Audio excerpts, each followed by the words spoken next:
Assalamualaikum warahmatullahi wabarakatuh. Halo semuanya, perkenalkan nama saya Anastasia Irsyad dari jurusan Teknik Informatika.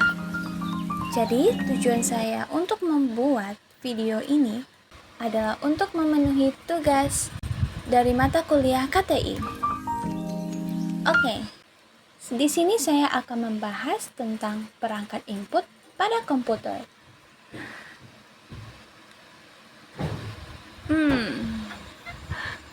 Kalian pasti bertanya, apa sih itu perangkat input?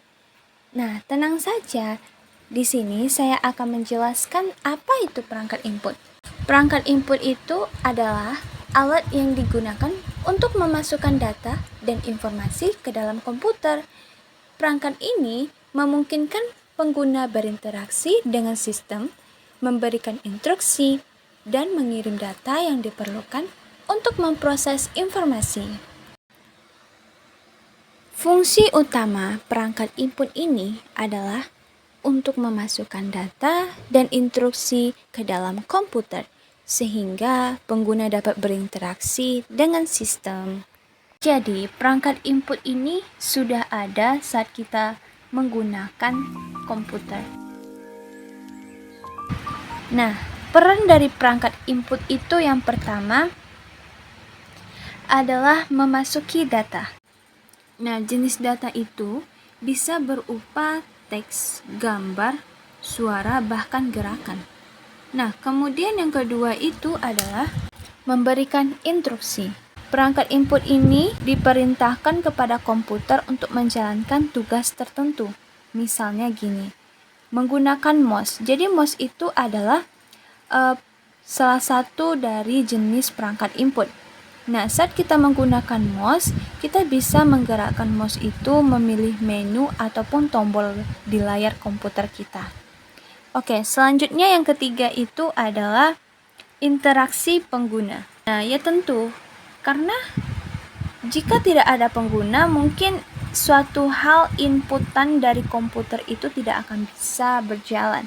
Jadi harus ada pengguna atau usernya untuk menggerakkan perangkat inputan. Selanjutnya, bisa meningkatkan produktivitas. Keyboard itu tuh juga termasuk pada jenis dari perangkat input.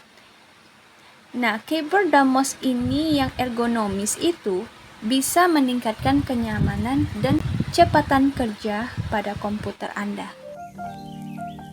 Nah, ada beberapa jenis dari perangkat input itu. Kita bahas yang pertama itu adalah keyboard. Keyboard ini adalah perangkat input yang digunakan atau alat yang paling utama untuk memasukkan data ke dalam komputer ataupun perangkat elektronik lainnya. Contohnya itu seperti keyboard mekanik. Ini adalah gambar dari keyboard mekanik. Jadi keyboard mekanik itu sifatnya tuh lebih tahan lama, bisa memberikan umpan balik yang taktil, ideal untuk gamer dan juga penulis. Nah, keyboard mechanical ini menggunakan saklar individual untuk setiap tombol. Jadi tombol tersebut itu dapat ditekan bahkan dengan lembut dan mekanisme di dalamnya akan secara otomatis mendeteksinya. Nah, contoh lainnya itu ada keyboard membrane. Nah, kalau keyboard membrane ini tuh lebih lembut dibandingkan keyboard mekanik dan juga dia lebih murah. Biasanya itu lebih ringan sehingga bisa digunakan dalam kehidupan sehari-hari. Nah, keyboard membrane ini merupakan keyboard komputer yang memiliki tombolnya itu tidak terpisah. Ada sih kekurangannya. Kekurangannya itu ya membranenya ketika ada salah satu touch yang rusak, maka semua touch yang lainnya itu harus diganti. Yang kedua ada mouse. Mouse ini adalah alat input yang dimana pengguna komputer dapat melakukan pergerakan pointer ke layar monitor melalui pergerakan mouse ini. Nah, jadi tipe-tipe mouse itu ada yang seperti optik. Nah, optik tuh ya dia menggerakkan mouse-nya itu menggunakan cahaya dari LED yang dipantulkan dari permukaan ke sensor sehingga mengubahnya menjadi gerakan kursor. Adapun fitur dari mouse optik ini, yang dimana tadi dia menggunakan cahaya LED. Nah, kemudian dia tuh mempunyai presisi yang tinggi, sehingga memberikan akurasi yang lebih baik pada berbagai permukaan termasuk meja, kayu, plastik, dan kain. Nah, juga dia ini tidak memiliki bagian bergerak seperti bola, sehingga bisa lebih tahan lama dan memerlukan lebih sedikit perawatan. Untuk mouse optik ini cocok digunakan dalam kehidupan sehari-hari di komputer, laptop, dan perangkat lain. Dan juga banyak para gamer yang memilih mouse optik ini. Lalu juga ada digunakan bagi desain grafis dan pengeditan foto. Kemudian ada tipe mouse laser. Nah, jenis mouse ini tuh digunakan untuk mendeteksi gerakan yang berbeda dengan mouse optik sebelumnya, yang dimana mouse optik itu menggunakan cahaya LED, sedangkan mouse laser ini memanfaatkan laser untuk menciptakan gambar permukaan yang lebih detail dan akurat.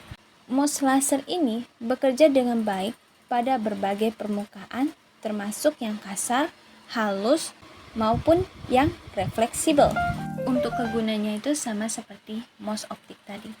Oke, yang selanjutnya itu contoh tipe mouse nirkabel. Nirkabel ini jenis mouse yang tidak memerlukan kabel untuk terhubung ke komputer atau perangkat lain. Nah, sebagai gantinya, mouse ini tuh menggunakan teknologi nirkabel untuk mentransmisikan data. Konektivitas dari mouse nirkabel ini tuh terhubung melalui salah satu dari dua teknologi. Ada Bluetooth atau USB receiver. Kalau melalui Bluetooth, berarti dia menghubungkan mouse secara langsung ke perangkat yang mendukung Bluetooth. Nah, kalau USB receiver menggunakan dongle USB kecil yang dicolokkan ke port USB komputer untuk menjalin koneksi. Untuk mouse ini, dia menggunakan baterai yang operasional yang bisa berupa baterai isi ulang atau baterai sekali pakai. Alat input selanjutnya adalah scanner. Scanner adalah alat yang dapat kita gunakan untuk memindai data dan menyimpan hasilnya berupa digital. Contohnya itu ada flatbed scanner. Flatbed scanner ini adalah jenis perangkat pemindai yang memiliki permukaan datar di mana kita dapat menempatkan dokumen, foto, maupun gambar untuk kita pindai. Dari desainnya, dia memiliki permukaan datar dan penutup mirip dengan printer. Jadi, objek yang akan kita pindai itu kita letakkan di atas kaca pemindainya. Dan juga scanner ini tuh dia fleksibilitas. Dia bisa memindai berbagai jenis media termasuk kertas, foto, buku, bahkan objek 3 dimensi dengan ukuran tertentu. Untuk kelebihannya dari scanner ini tuh kualitasnya tinggi. Jadi dia bisa memindai dengan detail yang baik. Lalu dia juga beragam media. Berarti bisa memindai berbagai jenis dokumen dan objek. Terus juga mudah digunakan. Nah, tapi kalau untuk kekurangannya itu dari ukurannya. Karena ukurannya itu cenderung lebih besar dan lebih berat dibandingkan dengan jenis scanner lainnya. Dan juga kecepatan memindainya itu lebih lambat dibandingkan dengan scanner otomatis. Ada contoh lainnya itu adalah handle scanner. Handle scanner adalah jenis pemindai portable yang dirancang untuk memindai dokumen, gambar, atau objek kecil dengan cara digenggam dan digerakkan oleh pengguna. Untuk ukurannya itu dia itu ringan dan mudah dibawa sehingga cocok untuk digunakan di berbagai lokasi tanpa memerlukan meja atau permukaan datar. Cara menggunakan scanner ini tuh cukup dengan menggerakkan scanner di atas dokumen atau objek yang ingin dipindai. Dan untuk mengkoneksikannya itu biasanya dia terhubung ke komputer melalui USB, tetapi beberapa model mendukung koneksi nirkabel seperti Bluetooth. Selanjutnya adalah mikrofon. Mikrofon adalah perangkat input yang digunakan untuk menangkap suara dan mengubahnya menjadi sinyal listrik. Mikrofon ini menangkap suara dari lingkungan seperti suara manusia atau instrumen musik dan mengubahnya menjadi sinyal audio yang dapat diproses, disimpan, atau ditransmisikan. Yang kelima ada webcam. Webcam adalah perangkat kamera digital kecil yang dirancang untuk menangkap video dan gambar. Biasanya digunakan untuk komunikasi jarak jauh melalui internet. Kegunaan dari webcam. Pertama, untuk melakukan pertemuan virtual. Yang kedua, banyak digunakan oleh para streamer untuk melakukan siaran langsung di platformnya. Yang ketiga, digunakan untuk membuat vlog, tutorial, atau konten video. Yang keempat, bisa untuk sebagai kamera pengawas untuk memantau suatu area. Yang kelima, bisa melakukan panggilan video dengan teman, kerabat, maupun keluarga. Yang keenam, joystick. Joystick ini adalah perangkat input yang dirancang untuk mengontrol pergerakan atau posisi dalam aplikasi tertentu, terutama dalam permainan video dan simulasi. Nah, pada gambar ini terlihat seperti personal link yang ada pada mobil. Dia terdiri dari pegangan yang dapat digerakkan dalam berbagai arah dan tombol tambahan untuk mengontrol fungsi lainnya.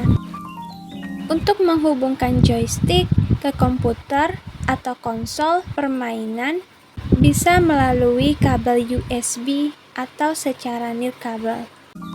Kegunaan dari joystick ini untuk berbagai jenis permainan termasuk permainan balapan, penerbangan, dan petualangan. Namun juga ada digunakan dalam aplikasi industri seperti pengoperasian robot. Juga ada digunakan dalam kendaraan remote control, drone, dan perangkat lainnya. 7. Touchscreen.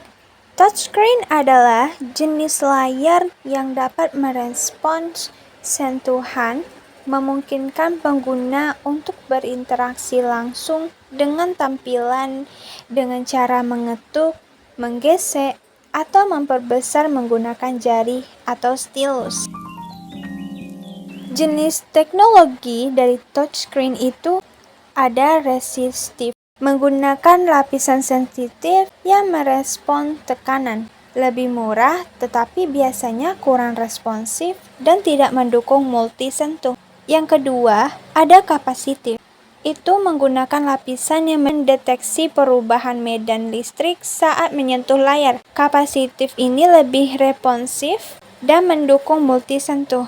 Terakhir, ada infrared. Menggunakan sensor cahaya untuk mendeteksi sentuhan, tidak memerlukan lapisan tambahan sehingga menghasilkan gambar yang lebih jelas. Selanjutnya, di grafik tablet. Grafik tablet atau tablet grafis adalah perangkat input yang dirancang khusus untuk seniman, desainer, dan ilustrator untuk menggambar, melukis, atau membuat grafik secara digital.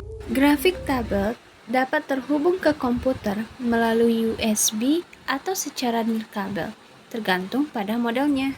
Dia memiliki tombol pintas yang dapat diprogram untuk akses cepat ke fungsi tertentu dalam perangkat lunak desain. Kegunaan grafik tablet banyak digunakan oleh desainer untuk membuat ilustrasi logo dan materi pemasaran secara digital. Bisa juga untuk memproduksi animasi, untuk menggambar karakter dan latar belakang.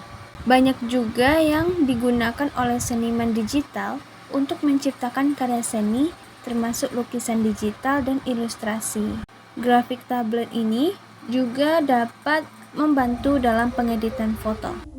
Dan jenis yang terakhir, game controller. Game controller itu perangkat input yang digunakan untuk mengendalikan permainan video. Game controller dapat terhubung ke konsol game, PC, maupun perangkat mobile.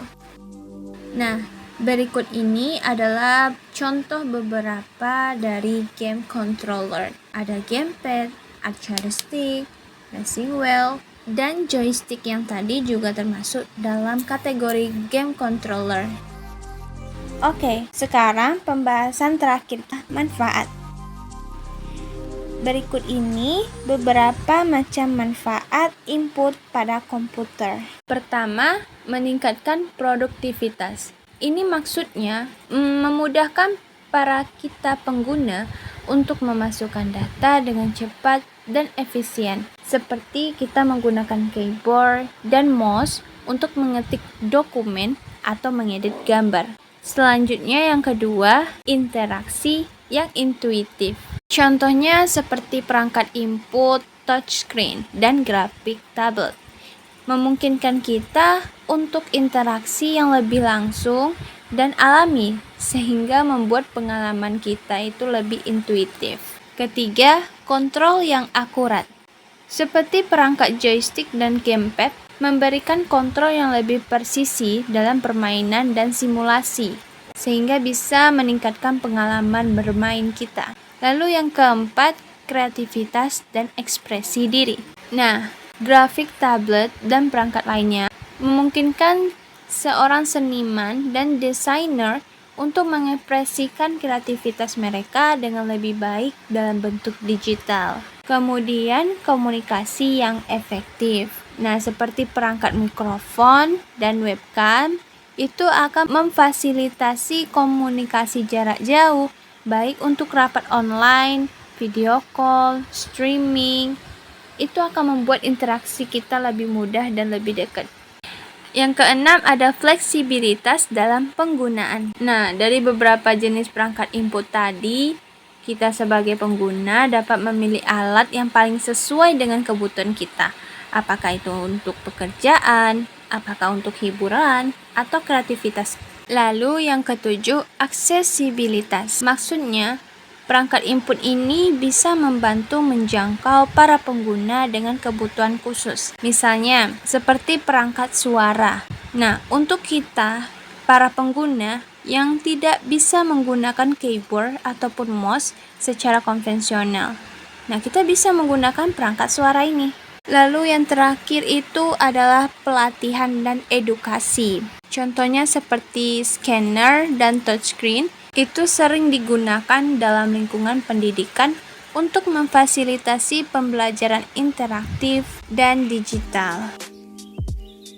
Ada awalan, ada penutupan, ada pertemuan, ada perpisahan. Demikian video ini, semoga bisa memberikan manfaat bagi teman-teman semua. Mohon maaf bila ada kesalahan. Assalamualaikum warahmatullahi wabarakatuh.